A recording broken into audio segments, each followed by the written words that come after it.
야, 여러분 안녕하십니까? 저는 서울지방경찰청 사이버범죄수사대 테러수사팀장으로 있는 정명국 경감입니다. 반갑습니다. 오늘 이 전망 좋은 곳에 와서 강의를 하게 돼서 굉장히 영광스럽고요. 그 다음에 국가의 어떤 경제를 책임지고 계시는 여러분들 앞에서 제가 이렇게 강의를 할 수 있게 돼서 굉장히 영광스럽게 생각하고 있습니다. 저는 2000년부터 경찰 생활을 시작해서 지금 한 16년간, 17년간 수사 생활만 해왔고요. 그다음 일선 경찰서에서 사이버 범죄를 주로 담당하였고요. 지금은 서울지방경찰청에서 테러 수사, 사이버 테러 수사를 담당하고 있습니다.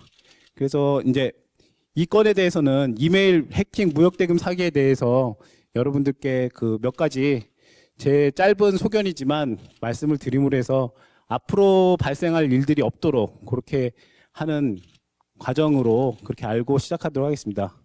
그 제목을 제가 전 세계와 싸우는 대한민국 이렇게 잡았습니다. 지금 우리나라가 무역으로 먹고 사는 그런 시대가 굉장히 오래됐습니다. 근데 여러 가지 위험들이 여러분들을 지금 위협하고 있습니다. 그래서 그것들에 대해서 제가 하나씩 말씀드리도록 하겠습니다. 이제 들어가기 앞서서 지금 현재 여성 혐오 범죄라든지 남성 혐오 범죄 여러 가지 문제들이 사회적인 문제들이 많이 발생하고 있습니다. 그래서 이에 대해서 경찰청에서는 온라인에서 모니터링을 강화하고 또 치안 대책으로 여러 가지 일들을 하고 있는데요. 그런 것들에 대해서 국민 여러분들께서 조금 믿업지 못한 부분이 있어도 잘 믿고 같이 따라주시면 좋을 것 같고요. 그것들에 대해서도 어떤 정책적인 지지가 같이 있어야 여러분들도 그렇고 우리 모두가 안전한 세상을 만들 수 있지 않을까 생각합니다. 먼저 소개해드리면 저희 경찰청 사이버 안전국이 2014년에 만들어졌습니다. 원래 테러 대응 센터라고 해서 2000년부터 시작이 되었긴 했는데요. 2014년부터 안전국으로 승격이 돼서 어떤 사이버 범죄에 대해서 전반적으로 업무를 담당하고 있습니다. 자, 여기서 보면 처음에 이제 지피지기 백전불태라고 아주 오래된 말인데요. 이 강의의 모든 것은 이 말에 함축되어 있다고 생각합니다. 지금 우리가 벌어지는 어떤 알지 못하는 위험들에 대해서 여러분들이 이거를 하나둘씩 알아간다면 어떤 위험이 닥치더라도 잘 해결할 수 있을 것이라고 생각합니다. 그래서 제가 말씀드리는 어떤 사례들에 대해서 좀 심도 있게 한번 생각해 보시고 합리적으로 생각한다면 또 피해갈 수도 있는 사안이 아닌가 생각합니다. 자, 오늘은 제가 4가지로 준비했습니다. 사이버 범죄란 무엇인가에 대해서 개관 전체적인 얘기를 잠깐 할 거고요. 그 다음에 이제 국제 사이버 위기 유형에 대해서 몇 가지 설명을 드릴 겁니다. 그 다음에 여러분들이 실제로 접할 수 있는 무역 사기 사례에 대해서 분석을 할 거고요. 그 다음에 이제 경찰에서 실제 검거한 사례 그리고 예방을 하기 위해서 어떻게 해야 될 것인지 그것에 대해서 말씀을 드리도록 하겠습니다. 자, 사이버 범죄 개관입니다. 지금 여러분들은 예전과 달리 사이버라는 말이 없이 하루도 살아갈 수 없게 되었습니다. 그런 것들에 대해서 단지 생활로만 다가왔지만 그런 것들이 현재는 저희에게 위험으로 다가오고 있습니다.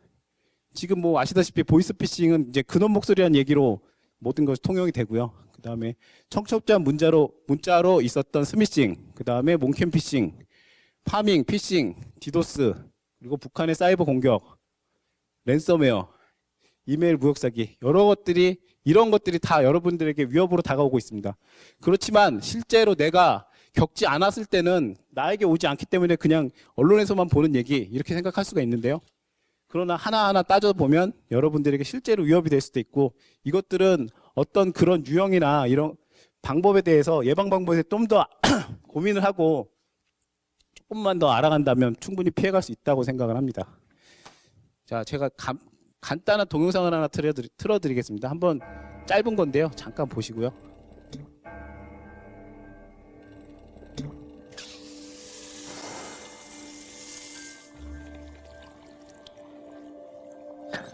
이건 이제 최근 미국 드라마 CSI 사이버라는 곳에서 제가 발췌해왔습니다.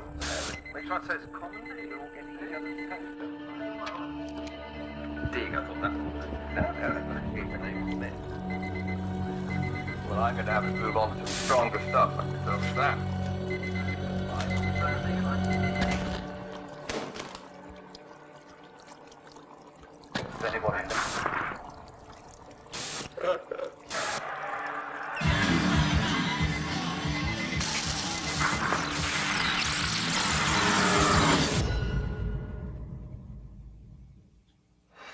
수 없는 일로 지금 주변 사물들이 마음대로 움직이고 있습니다.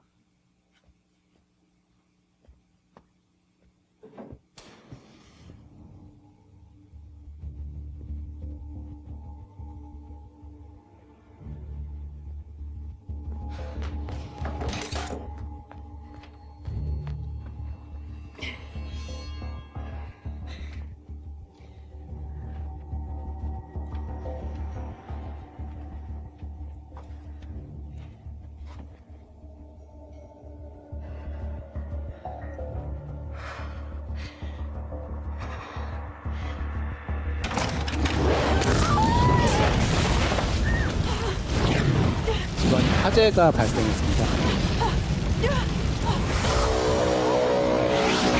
Plastic case. From it. If the connection's secure, 이제 just plug in the flash FBI drive. 사이버 수사대인데요. Right. Here we go. Let's see if this actually works. 뭐라는지 잠깐만 보도록 하겠습니다. You okay? Yeah, just letting Crummy do his thing. He's pretty excited about all of this stuff, so yeah. All right, do we know what it does yet? Hey, Elijah. This is show then tell. No, I've got a very full day, so. All right. It's almost unloading, okay? 98, 99, and install. 뭔가 작업을 했습니다. It's working. What's working? You printing something? Wait for it. Trust me, you're gonna want to see this.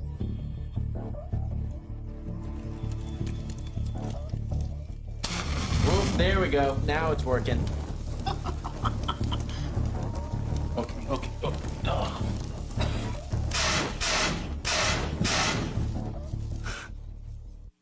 프린터 악성 코드를 통해서 프린터에 방어를 해서 어떤 사람에게 위협을 가할 수도 있다. 지금 사물 인터넷이 현재 우리에게 생활로 다가왔는데요. 그것들이 실제로 어떤 범죄의 도구로 쓰여질 수 있고 그런 것들이 위협이 될 수 있다라는 내용에 약간은 과장됐지만 미국 드라마였습니다. 자, 보이스피싱입니다. 이거 이제 하도 많이 들어서 다 수법도 아시고 하시는데요. 그래도 계속 당하고 있고요. 이 보이스피싱이 여기서만 끝나는 것이 아니라 현재는 실제로 대면형으로 바뀌고 있습니다. 그래서 실제로 그 사람들에게 냉장고에 돈을 넣어놔라. 아니면 거기에 넣어놓으면 안전하게 금융감독원에서 옮겨주겠다 하면서 실제로 그 중국 애들이 들어가서 그 집에 들어가서 꺼냅니다. 그렇게 하기도 하고 실제로 어디 길에서 만나서 돈을 가져가기도 합니다. 근데 경찰이 지금 10여 년이 된 범죄인데 아직까지 끝이 안 나긴 했지만 계속해서 중국 총책이나 중국 쪽과도 연결을 해서 많이 잡아가고 있습니다. 그리고 이것들은 많이 홍보가 돼서 여러분들이 많이 알고 있습니다. 한 가지 이제 저희가 부탁할 거는 이제 저희가 사이버 수사대인데 전화를 하면 예전에는 그냥 경찰입니다 하면 다 믿어줬는데 요새는 절대 안 믿어줍니다. 그냥 경찰입니다 그러면 그런데요. 어쩌라고요? 이렇게 얘기합니다. 그럴 때는 저희들만 항상 그럽니다. 1816 전화해서 확인해 보세요. 하여튼 힘든데요. 여러분도 이제 경찰이 전화했다고 해서 무조건 믿을 수는 없죠. 저희도 생각 역지사지하면 그런데 그런 부분에 대해서는 경찰청 112는 긴급한 전화를 하는 곳이니까 18이라는 민원 상담하는 곳이 있습니다. 그래서 그 전화를 여러분에게 전화를 했던 경찰이라는 사람이 실제 존재하고 그 번호가 맞는지는 체크해 보는 것은 절대로 필요합니다. 자, 두 번째로 스미싱입니다. 스미싱 많이 보셨죠? 주로 이제 안드로이드 스마트폰에 이 URL 형태로 가는 것을 클릭을 하면 악성 코드가 설치된 유형인데요. 이게 많이 줄었습니다. 12년에만 해도 20일쯤 되면 이제 결제일 되지 않습니까? 그러면 제가 있던 성북경찰서였는데 그 경찰서에 20명이 줄을 섭니다. 왜냐? 스미싱을 당해서 피해를 회복받기 위해서 사건 사실 확인을 뛰러 옵니다. 많이 잡혔습니다. 그렇지만 아직도 최근에 이제 발표해서 보셨겠지만 그 공무원들, 높으신 분들도 당해갖고 북한에서 이런 방식으로 해서 악성 코드를 퍼뜨리고 있습니다. 자, 아름다운 여성이 있습니다. 저 여성이 여러분들에게 화상 채팅을 하자고 합니다. 그러면 화상 채팅에 들어가고 여자가 먼저 옷을 벗습니다. 그 다음에 같이 알몸 채팅을 하자고 합니다. 상대편은 사실은 남자였고 그것들을 다 녹화를 해서 여러분들 지인에게 보낸다고 합니다. 그런 식으로 해서 그 벌어지는 몽캠 피싱입니다. 주로 중국 쪽에서 발생하는데 전 세계적으로 섹스토션이라고 해서 세계적으로 유행을 했습니다. 그래서 한국 광화문에서도 자살하는 사례가 있었고, 그 영국에서도 13세 소년이 자기 알몸이 유출됐다가 자살을 해서 인터폴을 통해서 그 필리핀에 있는 총책을 잡기도 했습니다. 어쨌든 이런 범죄가 있고요. 그 다음에 많이 보시죠? 파밍입니다. 파밍. 여러분들 PC 악성 코드를 깔아서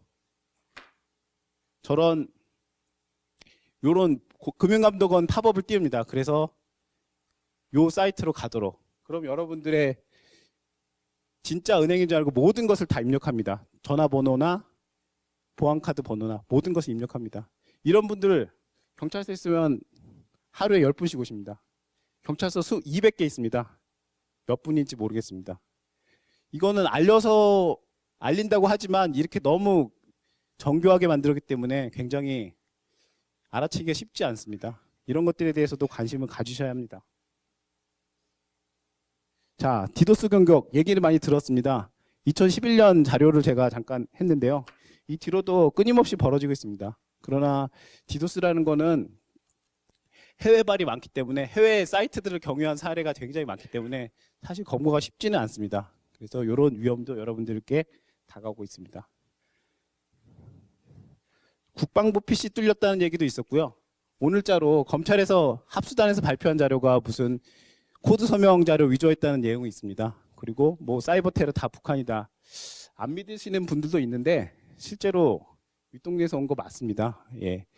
그 다른 정치적인 이유가 있어서 그것들을 물타기하는 뭐 그런 내용도 있는데 실제로 이런 사태들이 많이 발생을 하고 있고 이런 것들에 대해서 북풍이다 뭐다 말은 많지만 그거에 대해서 실제로 그쪽에서 했다는 어떤 많은 근거들이 있습니다. 요새 다시 그 기업 하시는 분들에게 많이 일어나는 일입니다. 랜섬웨어. 그러니까 이것도 마찬가지입니다. 악성 코드를 통해서 감염이 됐을 때 모든 파일을 암호화를 시킨 후에 돈을 달라. 그냥 돈 안 줍니다. 비트코인을 통해서 달라. 그것도 하는 방법 굉장히 어렵습니다. 그래서 그 대행 업체를 통해서 1비트코인 달라, 2비트코인 달라. 비트코인 하나, 1비트코인이 보통 한 50만 원 정도 하거든요. 그래서 그런 것들을 통해서 범행을 지금도 하고 있습니다. 사실 이 부분은 굉장히 여태까지 랜섬웨어로는 검거된 사례가 없습니다. 전 세계적으로도 제가 알기는 아직 없는데 안 당하고 백업을 하는 것이 최선의 방법이라고 생각합니다. 자, 여러 가지 위협이 있습니다. 그러나 다 개인적인 피해입니다. 개인적인 피해고 내가 잘못했고 내가 재수없고 그렇게 해서 끝날 수 있습니다. 그러나 한 건당 피해 규모가 가장 큰 사건 어떤 화학이죠? 그래서 240억을 날렸고 그 한 번의 실수로 이런 것들이 일어났습니다. 물론 여기만 있는 게 아닙니다. 저도 있다 보면 어떤 중소기업이나 이런 데서 많이 오십니다. 근데 한 번에 보통 당하는 게 5억, 10억, 뭐 몇 천만 원. 남의 일이 아닙니다, 이거는. 이런 것들이 이런 위협이 있기 때문에 이 위협에 대처하는 것은 얘들이 하는 방법을 잘 알아야 해결할 수 있다고 생각합니다. 자, 두 번째입니다. 국제 사이버 사기 유형. 세계 인터넷 사용량 이거 왜 보냐? 한번 보십시오. 2015년 자료인데요. 아시아가 제일 많습니다. 뭐 이 중에 한국도 있고요. 중요한 거 여기서 주목할 건 아프리카입니다. 전 세계 중에 아프리카가 9.8% 지금 사용하고 있습니다. 근데 이 나라 중에 탑 10을 꼽았습니다. 나이지리아, 이집트, 케냐, 남아공 이런 나라들이 있습니다. 여기서 주목할 나라가 나이지리아입니다. 자, 아프리카 무역 사기를 보면 3년 동안 무역 사기 발생 건수는 아프리카 대다수를 차지합니다. 최근에 제가 뜨끈뜨끈하게 많이 받은 거는 베냉. 어디 있는지 모르는데 저도 검색을 통해서 알았는데요. 베냉 있고 가나, 토고, 나이지리아 인근 국가에서도 이런 것들이 모방범죄로 해서 많이 발생하고 있습니다. 자, 이것들을 통칭해서 419 스캠, 나이지리안 스캠이라고 합니다. 스캠은 사기라는 뜻이고요. 나이지리아 사람들이 주로 많이 한다. 그리고 나이지리아 형법 419조에서 전자금융 사기를 예방하기 위해서 그 조항을 둔 것을 419, 그래서 419 스캠이라고 합니다. 90년도 초반에 등장했는데 지금까지도 계속 일어나고 있습니다. 유형을 보겠습니다. 뭐 보시면은 황당하죠. 왕족, 백만장자, 상속자 사칭, 뭐 다이아몬드, 금광, 복권 당첨, 기부재단. 제일 많은 게 이제 결혼구애 사기, 로맨스 스캠이라고 합니다. 그다음에 이메일 해킹 이런 것들이 있습니다. 상속사기를 보겠습니다. 상속사기를 보면 이 로즈마리 윌리엄이라는 부인인데 어떤 식으로든 접촉을 한 후에 자기 죽은 남편에게 상속받은 돈이 꽤 있다고 합니다. 이게 4.5 밀리언 달러, 이거 얼마인지 모르겠는데 하여튼 꽤 되는데 이걸 기부하고 싶대요. 자기 암 투병 중이기 때문에 의미 있는 일을 하고 싶다, 죽기 전에. 그 자산 관리자가 서류를 보내줄 거니까 네가 송금 수수료만 부담해라. 이 돈을 주겠다. 그런 식으로 해서 속입니다. 제가 2006년에 어떤 고려대학교 그 법학 박사 중인 어떤 여성분의 이 사건을 봤는데 비슷했습니다. 상속 사기입니다. 그 한 6개월간 메일을 주고받았는데 그 하는 얘기가 그거였습니다. 메일을 주고받으면서 일상적인 얘기를 하다 결국은 나 암으로 죽게 됐다.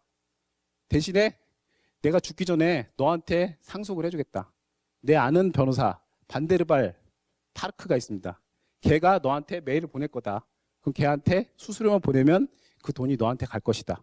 그래서 그 여자분은 6개월에 걸쳐서 1억을 송금합니다. 1억을 송금해서 계속 나눠서 송금을 합니다. 그런데 이제 마지막으로 계속 돈 달라고 하니까 이건 아닌 것 같다 해서 저를 찾아오셨습니다. 해결하려고 저도 노력 많이 했습니다. 그때 보니까 나이지리아, 프랑스, 네덜란드, 캐나다 이런 곳에서 그 발송이 됐습니다. 2006년에 제가 그 나라들의 경찰에 메일을 보냈습니다. 국제공조 요청을 보냈습니다. 지금 16년입니다. 답은 없습니다. 자, 투자 사기입니다. 투자 사기는 뭐 뻔합니다. 뭐 어떤 식으로든 해서 너의 어전트 피드백, 긴급한 어떤 회답을 원한다. 이렇게 해서 돈을 투자하자. 자기는 뱅크 오피서다. 뭐 그런 얘기를 하면서 어떤 식으로든 꼬셔갖고 답을 받아내려고 합니다. 자, 아까 몽캠이랑 비슷합니다. 로맨스 스캠. 이 사례를 보겠습니다. 예쁜 여자가 있습니다. 이 예쁜 여자를 어떻게든 접촉을 합니다. 갑자기 페이스북 메신저로 당신하고 친구가 하고 싶다. 굿네스1야후.com. 이 사람의 스토리를 들어봅니다. 라이베리아 출신 24살 미혼모인데 자기는 돈 상속받을 돈이 많다. 근데 지금 계모에게 감금이 돼 있다. 네가 은행에서 돈을 찾을 수 있도록 도와주면 나 한국 가서 너랑 결혼하겠다. 근데 하려면 이제 내 변호사가 있으니까 그 변호사가 작성한 서류가 필요하다. 업무 추진비를 보내라. 그런 식으로 꼬십니다. 이 반대도 있습니다. 남자가 여자한테 있는 게 아니라 여자도 남자한테 있습니다. 저희도 사무실에 어떤 여성분이 찾아왔는데 미군이라고 하면서 한 1억 정도 보내신 분이 있습니다. 쿨하게 보내시고 와서 설명을 해드리니까 그냥 가시더라고요. 이런 식으로 로맨스 스캠, 아까 말한 몽캠 사기랑 비슷합니다.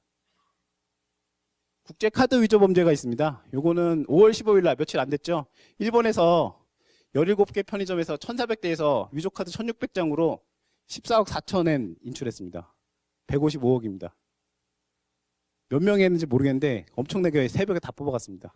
그 카드는 남아프리카 공화국에서 유출된 정보가 있습니다. 이런 식으로 여러분들에게 여러분 주변에 수많은 위험들이 도사리고 있습니다. 자, 이제 본론에 들어갔습니다. 무역사기 사례를 분석하도록 하겠습니다. 자, 보안업체 파이어아이라고 있습니다. 여기서는 80년부터 신종 범죄로 이 이메일 무역사기가 부각이 됐고요. 제일 중요한 게 영어에 익숙하지 않은 아시아권, 이것이 타겟이 된다는 겁니다. 왜냐하면 영어 너무 잘하면 뭐 그런 거 해도 당연히 당당하게 전화하고 하겠죠. 피해 규모는 54개국 2,300명이고요. 뭐 요 내용은 이제 또 설명을 하겠지만 이메일 해킹 후에 바뀐 계좌 정보를 발송하고 발신자와 유사한 이메일 주소를 발송하는 것입니다. 대한무역투자진흥공사에서 뭐 3년간 530건 이런 스타일이 있고요. 이런 분류가 있고 전체 발생의 대부분은 나이지리아가 제일 많습니다. 그리고 서류 위조를 하거나 수수료를 보내라 하는 방식으로 발생하고 있습니다. 자, 이런 것들이 하루 이틀 된 건 아닙니다. 제가 말씀드렸다시피 뭐 10년도 넘고 뭐 그런 얘기 했지만 홍보도 많이 했지만 사람들이 내일이 아니면 관심을 갖지 않습니다. 내일이 아니다. 난 모른다. 그러나 여러분들은 관심을 가지러 왔습니다. 그러므로 이것에 대해서 조금 더 알아갈 수 있다면 예방을 하실 수 있다고 생각합니다. 경찰에는 굉장히 많은 범죄가 들어옵니다. 그래서 이런 것들에 대해서 통계를 사실 정확하게 내지를 못하는 경우도 있습니다. 왜냐하면 범죄가 사기로 들어가기 때문에. 그러나 최근 많이 발생하기 때문에 2015년에 비약적으로 많이 접수를 했고요. 그 다음에 저희가 국제공조 요청을 통해서 전 세계 경찰과 함께 해결을 하고 있습니다. 그러나 지금도 발생하고 있는데 얼마나 해결이 됐는지는 솔직히 잘 모르겠습니다. 자, 무역사의 개요도 뭐 간단합니다. 해커가 중간에 있습니다. 중간이 이메일을 해킹합니다. 그래서 서로 주고받는 것들을 살펴본 다음에 그 변경된 메일로 자기의 해커의 전화번호, 계좌번호를 넣습니다. 그래서 돈을 보내게 하는 그런 방법입니다. 4단계는 첫 번째, 해킹을 시도합니다. 그래서 감염시켜서 정보를 유출하고 비슷한 유사 이메일을 만듭니다. 그 다음에 거래 진행을 중개하고 체결할 때 통장을 바꿔치기 합니다. 자, 스피어 피싱이라고 합니다. 스피어 피싱은 창을 던지는 것처럼 정보 유출을 위해서 낚시 메일을 보내는 겁니다. 우리나라 봅시다. 조성규라는 사람에게 박이란 이력서를 보냅니다. 이력서라고 DOC 파일을 보내죠. 이 파일을 보내면 이 파일을 클릭하게 되면 클릭하는 것 자체로 어떤 트로이안 목마라는 악성 코드가 감염될 수 있습니다. 그런 것들을 보내는 겁니다. 그러나 그 사람들이 읽을 수 있도록 이력서나 동문, 거래 정보 이런 식으로 평소 이 사람들이 관심 가져서 자기가 받을 수 있는, 읽을 수 있는 정보 그런 것들을 보냅니다.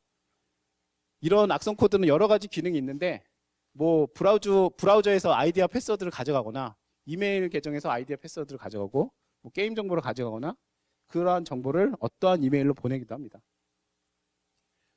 보도록 하겠습니다. HSBC 홍콩 상하이은행 사칭을 시도한 사례가 있고요.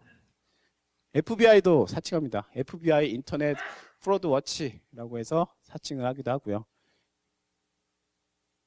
자, 두 번째 단계입니다. 비슷한 유사 이메일을 만듭니다. 알파벳을 추가하거나 삭제합니다. 사실 저도 알파벳 보면 이메일 보면 주소 잘 안 봅니다. 근데 보시면 이게 원래거든요. 위젯 POENT S를 살짝 넣습니다. 모릅니다. 이런 사례가 있고요. 그 다음에 868, 686 바꿔버립니다. 그 다음에 이거 진짜 찾기 어려운데요. LL을 숫자 1로 바꿉니다. 그럼 높이가 같고 비슷하기 때문에 이거 제가 키워놔서 그렇지 가까이서 보면 대충 보면 모릅니다. 이런 식으로 비슷한 유사 이메일을 만듭니다. 그 다음에 KREA.com, 코리아.com을 이런 식으로 바꾼 이메일 네임 서버를 사용하기도 합니다. 실제 제가 2015년 요때 받은 사건입니다. 요거 이 사람은 원래 BLLY를 씁니다. LLY를 쓰는데 L이 3개입니다. LLL. 그래서 이 사람은 제가 설명해 주기 전까지 이 이메일이 진짜인 줄 알았습니다. 그래서 국민은행으로 얼마를 보냈죠. 이거는 중간자 공격이라고 하는데요. 무역 당사자들에서 바이어와 셀러가 있으면 그 사람들 사이에서 중개를 하는 겁니다. 양쪽 메일을 받아서 다 분석을 한 후에 자기가 유리하게 조금씩 속여갖고 마지막에 가져가는 겁니다. 자, 보겠습니다. JIM 땡땡땡푸드.com인데요.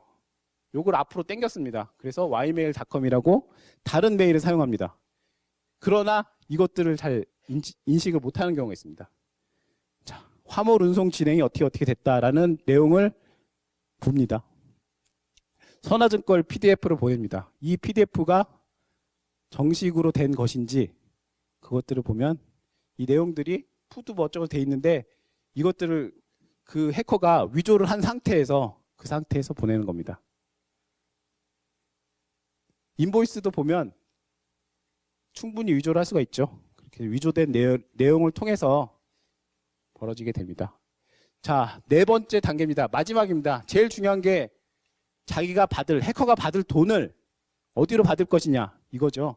그래서 단기간에 하지 않습니다. 애들은 상당기간 6개월에서 1년까지도 합니다. 그래서 이메일 송수신 내용을 중계를 하면서 진행 사항을 감시합니다. 이 중계를 한다는 건 아까 중간자 공격이라고 제가 말씀을 드렸는데 이쪽에서 오는 거 저쪽에서 오는 거를 다 보고 있다가 처음에는 그대로 전달을 하거나 아니면 조금씩 바꾸는 겁니다. 그래서 무역 물품을 발송한 이후에 선화증권이나 이런 것들을 가로챈 다음에 그거를 비슷하게 위조해서 발송을 합니다.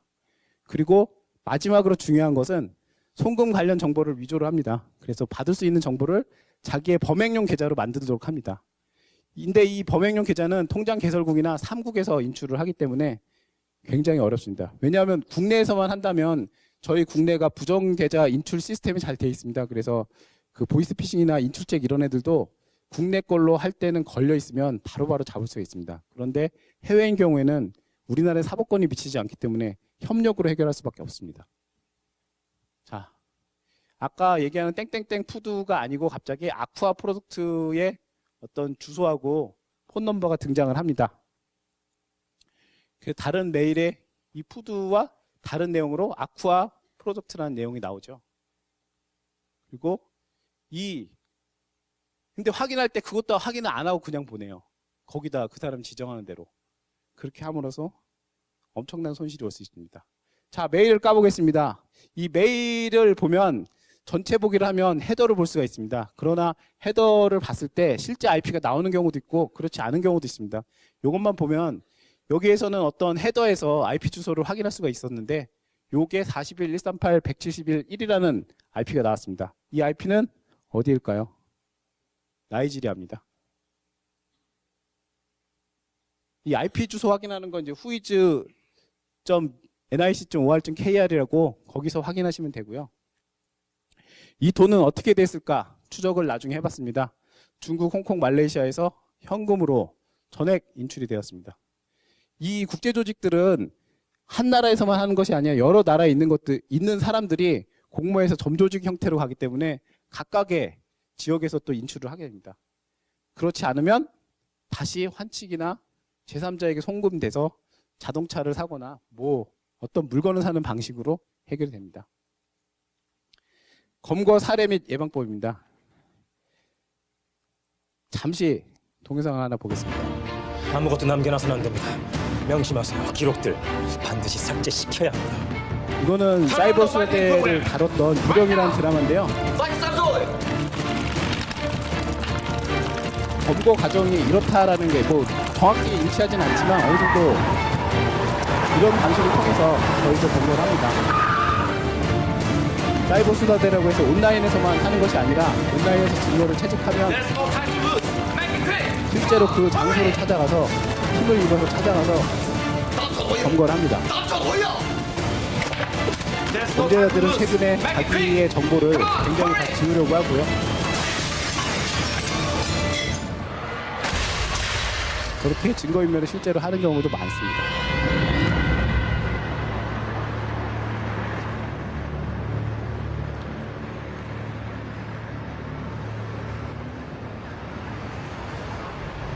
야, 뛰어!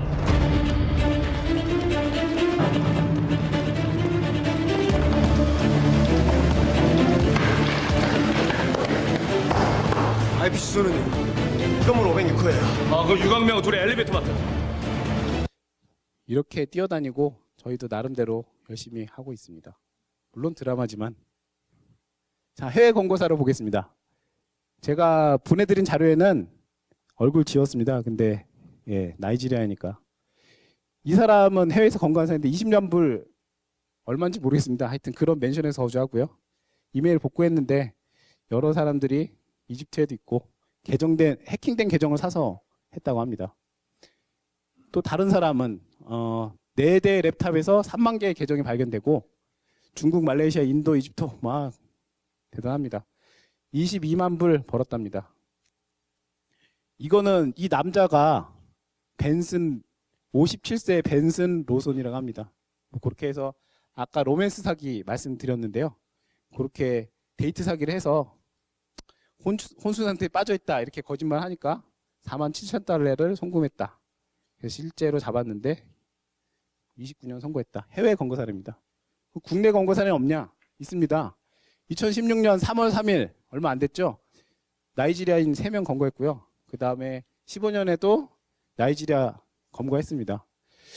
그때 저희 경찰서에 이제 경찰청에서 잡은 제가 서대문 경찰서에 있었는데 당시 진짜 얼굴도 검었고 덩치 정말 큰 사람들이 왔다 갔다 한 게 이거였더라고요.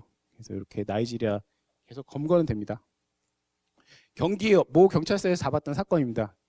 유의미한 자료가 있습니다. 15년 8월 24일 14시에 미국의 어떤 담당자가 20만 불을 보내라는 이메일을 받았는데요.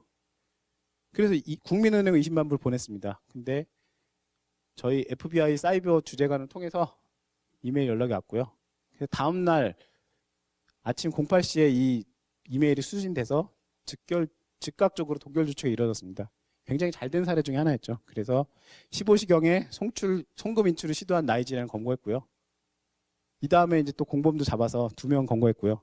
그래서 송금에서 인출까지 단 24시간이 걸리지 않았습니다. 그러니까 의사결정 빨리 해야 됩니다.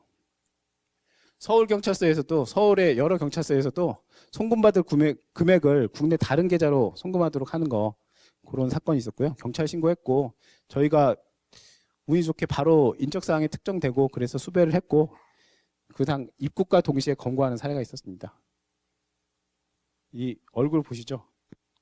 옷도 똑같죠? 예, 똑같은 사람입니다. 그래서 나이지리아 스캠 피해자입니다. 요거는 2015년 제가 이거 11월 20 며칠 날 받은 사건인데요. 아까 베냉 말씀드렸죠? 나이지리아 옆에 토고, 가나, 베냉 거기서 이 피해자의 다음 메일이 접속이 된 겁니다. 그러니까 다음 메일 보면 로그인 자료를 확인할 수 있거든요. 자기 스스로가 거기서 보면 요 내용이 나오고 이게 우리나라가 아닌 베냉에서 내 계정에 사용된 거예요. 그러니까 해커가 사용한 거죠. 요거 같은 경우도 보면 일본에서 로그인을 시도를 했었죠. 방법이 뭐가 있냐? 이메일 해외 로그인을 차단해야 됩니다. 그 다음 같은 경우 들어가면 내 정보 보호에 해외 로그인 차단하는 것이 있습니다. 네이버의 경우에도 보안을 강화할 수 있습니다. 그 다음에 구글의 경우에도 2단계 인증이 가능합니다. 그래서 2단계 인증은 굉장히 귀찮습니다. 다른 핸드폰을 가지고 접속할 때마다 내가 다시 받아야 되고 그렇지만 더 중요한 것이 우리의 정보와 어떤 재산의 보호가 아니겠습니까? 근데 제가 아까 전에 사건을 했을 때 문제가 됐던 것이 중소기업 10명짜리 중소기업인데 한 가지 다음 메일을 10명이 똑같은 계정으로 똑같은 비밀번호를 사용하고 있었더라고요. 그렇게 사용하면 나도 모르고 나도 알고 저 사람도 알고 다 알기 때문에 해커도 아는 겁니다. 한 사람만 뚫리면 다 뚫리는 거고요. 그렇기 때문에 한 PC에서 어떤 그런 것들이 너무 공용하거나 너무 쉽게 쓰는 것도 문제가 있다고 봅니다.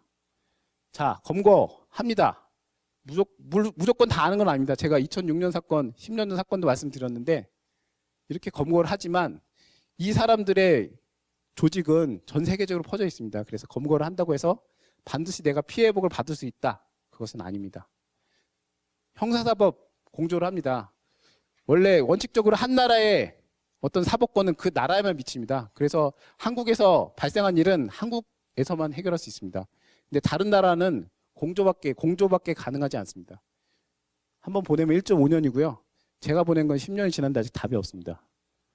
법무부에서 이런 식으로 검찰청 검사를 통해서 이런 공조 요청이 들어갑니다. 실제적으로 회복하기 굉장히 어렵습니다. 그리고 해외 경찰, 우리나라 일 하기도 바쁜데 남의 나라 거 해줄까요? FBI는 5억 이상 있어야 움직인답니다. 그리고 여러 가지 100억대도 있고 자기 자체적인 사건이 많기 때문에 딴 나라의 사건을 해결해 주지 않습니다. 범인을 잡는 것, 형사, 우리가 범인을 잡는 것, 경찰이 잡는 것과 잡으면 걔한테 받으면 되지 않느냐? 아닙니다. 전직 대통령, 모 대통령 계시잖아요. 29만 원 계신 분. 그분 거 돈 못 받습니다. 왜냐하면 그분 명의 재산이 없기 때문에요. 받을 수 있는 원은 있지만 실행을 할 수가 없는 겁니다. 그게 마찬가지입니다. 그래서 제일 중요한 건 동결한 후에 반환을 받기 위해서 현지 변호사를 선임하고 그런 일이 필요하고요. 결국 은행에서 그런 것들이 잘 이루어지도록 하는 게 굉장히 중요합니다. 자, 해당 자금 반환받으려면 송금은행 측의 보증서가 필요한데요. 이런 것들도 그때 당시 이제 무역협회에서도 그것을 도와줄 수 있을 겁니다. 그래서 이런 것들에 대해서 이제 다른 분들이 또 강의를 하실 건데요. 그거 굉장히 필요하고요. 자, 만약에 우리가 이걸 당했다. 어떻게 할 것인가? 사실 저도 경찰이지만 저도 엊그제 저한테 이제 랜섬웨어 메일 피싱이 왔습니다. 보고 분석해보고 저는 아니까 분석해보고 안 당했지만 그런 것도 있었고 저도 PC방에 갔다 옷을 잠깐 벗어났는데 누가 제 지갑을 가져갔더라고요. 나중에 결국 잡았지만 10대 어린애였어요. 근데 저도 형사도 했는데 막상 내가 당하니까 어찌해야 할지 모르겠더라고요. 그런 점에서 그 다른 사람 객관적인 제3자가 말을 해줄 수 있는 이 조치 사항 이런 것들은 한 번쯤 생각해 보는 게 중요한 것 같습니다. 자, 일단 상대방에게 전화를 직접 해야 됩니다. 그래서 이런 일이 있는데 어떻게 된 거냐. 그리고 제일 중요한 게 거래은행에 계좌 동결을 요청하는 겁니다. 국내에서는 지급정지지만 그 해외 다른 연결된 계좌에서는 그 국내 거래은행을 통해서 동결하도록 요청을 해야 됩니다. 그리고 수사기관에 신고를 하신다면 저희가 국제협력망을 통해서 상대국 수사기관에 요청을 하는데 이게 잘 되는 경우도 있고 그래서 뭐 5억 원 송금 사기에 있었을 때 3억 원을 동결한 사례가 있었는데요. 그렇게 잘 되는 사례도 있고 그렇지 않은 사례도 상당히 많습니다. 왜냐하면 경찰이 상대편 경찰도 저희가 움직여야 되는데 그게 마음대로 안 되거든요. 그래서 가장 급한 거는 자금 반환 요청입니다. 경찰서는 조금 나중에 가셔도 됩니다. 그래서 자금 반환 요청을 제일 먼저 하시고요. 이때는 이제 은행 지점이나 본점, 특히 이제 지점도 잘 몰라요.